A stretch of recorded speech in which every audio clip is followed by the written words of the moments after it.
খবৰ আশা কৰিছো আপোনালোক সকলোৱে ভালেই আছে আৰু আজি মোৰ বেকগ্ৰাউণ্ডটো দেখা পাই চাগে গমে পাইছে অনুমান কৰিব পাৰিছে চাগে মই মোৰ ৰুমৰ মিনি কিচেনটোৰ পৰা মানে ভিডিঅ'টো কৰিবলৈ লৈছো কিয়নো আগতেও মই ৰুমৰ পৰা দুইটি ভিডিঅ' কৰিছিলো আৰু আজি সেইকাৰণে ভাবিছো কি বহুত দিন ধৰি ভিডিঅ' একো দিয়া হোৱা নাছিলে তো আজি ভাবিছো কি ৰুমৰ পৰা এটি মানে ৰেচিপি বনাও আৰু আপোনালোকৰ লগতো শ্বেয়াৰ কৰো ৰুমতনো আমি ৰাতি কি বনাই খাওঁ কিয়নো এতিয়া ৰাতি হৈছে বাৰু বৰ্তমান তো দিনৰ ভাগতো তেনেকৈ একো মানে স্পেচিয়েল কৰি খোৱা নাযায় তো ৰাতিয়ে মানে দুজনী থাকো একেলগে আৰু মানে ৰাতিয়ে মানে কিবা নহয় কিবা এটা স্পেচিয়েল বনাবলৈ দুজনীয়ে ট্ৰাই কৰো তেন্তে বলকচোন চাও আজি কিবা এটা স্পেচিয়েল বনাম বুলি ভাবিছো নাজানো আপোনালোকে ভিডিঅ'টি চাই কেনে পায় তথাপি ভাবিছো মই এই সাধাৰণ ৰেচিপিটো আপোনালোকৰ লগত অকমান মানে শ্বেয়াৰ কৰো আপোনালোকৰ বহুমূলীয়া মন্তব্যটো জনাব ভিডিঅ'টি শেষলৈকে চাব আৰু মোক জনাব আপোনালোকে ভিডিঅ'টি চাই কেনে পালে আৰু ৰেচিপিটো যদি ইচ্ছা কৰে তেনেহ'লে ঘৰত বনাই মিলি আপোনালোকে ট্ৰাই কৰি চাব পাৰে তেন্তে বলক মোৰ মিনি কিচেনৰ পৰা ভিডিঅ'টো আৰম্ভ কৰো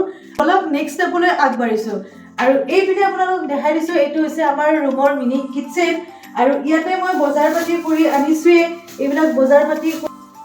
আৰু আজি ৰেচিপিটোৰ কাৰণে স্পেচিয়েলি মই বজাৰ কৰি আনিছো এয়া হৈছে বিলাহী আৰু মটৰ আৰু এয়া হৈছে গাজৰ আৰু লগতে বিট বাৰু ৰেচিপিটোত কোনো দৰকাৰ নাই তো এনে খাবলৈকে আনিছো বিট আৰু আপোনালোকে কমেণ্টত জনাবচোন কোনে কোনে চব্জি বজাৰ কৰিলে জলকীয়া ফ্ৰীতে আনে আমি পিছে জলকীয়া আজিলৈকে কিনি পোৱাই নাই মানে যেতিয়া আমি চব্জি বজাৰ কৰিবলৈ যাওঁ তেতিয়া আমি জলকীয়াটো ফ্ৰীত আনো আৰু আজিও মই জলকীয়াটো ফ্ৰীতে আনিছো তেন্তে বলক বনাবলৈ আৰম্ভ কৰো দেখা পাইছেনে কিমানবোৰ জলকীয়া আছে আমাৰ পাকঘৰত ইয়াৰে কিন্তু এটা জলকীয়াও আমি পইচাৰে কিনা নাই যেতিয়া আমি চব্জি বজাৰ কৰিবলৈ যাওঁ তেতিয়াই অকমান কৰি ফ্ৰীতে লৈ আহো আৰু এনেকৈ আমাৰ বহুত জলকীয়া জমা হৈ গৈছে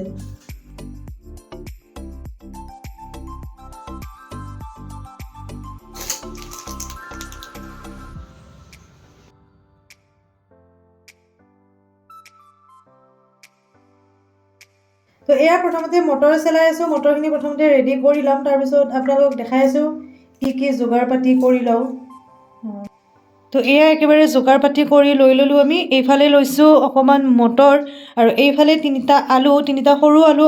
সৰু পিচ কৰি কাটি লৈছোঁ আৰু এইফালে লৈছোঁ বিলাহী দুটা আৰু আনফালে এয়া গাজৰ এটা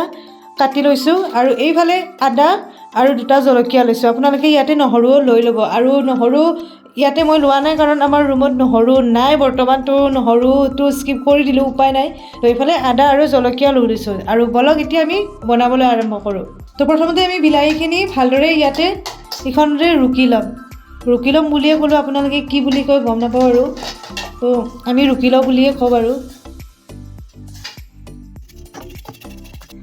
এইখিনিতে আপোনালোকক এটা টিপছ দিব বিচাৰোঁ যদি আপোনালোকৰ পিঁয়াজ কাটোতে চকু পানী ওলায় তেনেহ'লে আপোনালোকে এটা কাম কৰিব পাৰে পিঁয়াজৰ বাকলিটো গুচাই আপোনালোকে 2 মিনিটমান সময় পানীত এনেকৈ তিয়াই ৰাখি 2 মিনিট সময়ৰ পিছত আপুনি পিঁয়াজটো কাটিব তেতিয়া চাব আপোনালোকৰ চকুত নধৰে পিঁয়াজ কাটোতে আৰু আপোনালোকৰ চকু পানীও নোলায় ট্ৰাই কৰি চাবচোন এবাৰ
আলু মটৰ বুলিও ক'ব পাৰে, আলু মটৰ গাজৰৰ আঞ্জা বুলিও ক'ব পাৰে, যি কয় আৰু। তো এয়া বনাই মেলি একেবাৰে ৰেডি হৈ গ'ল খাবলৈকে। তো খাই মেলি আপোনালোকক জনাইছোঁ কেনেকুৱা হৈছে খাবলৈকে আঞ্জাখন। আৰু আপোনালোকে যদি ভিডিঅ'টি চাই ভাল পাইছে তেনেহ'লে প্লিজ এটি লাইক কৰিব, শ্বেয়াৰ কৰিব আৰু কমেণ্টত নিশ্চয়কৈ জনাব কেনেকুৱা পালে আজিৰ ভিডিঅ'টি। তো ইমানখিনি কৈ নাথাকোঁ কিয়নো বাতিটোও বহুত গৰমটো লৈ থাকিব পৰা নাই। কৰিছোঁ আপোনালোকে এনেকৈ ঘৰতে বনাব আৰু খাই মেলিকে জনাব কেনেকুৱা লাগে আপোনালোকৰ খাই। তো আজিলৈকে আহিছোঁ, আকৌ পুনৰ এটি ভিডিঅ'ত লগ পাম।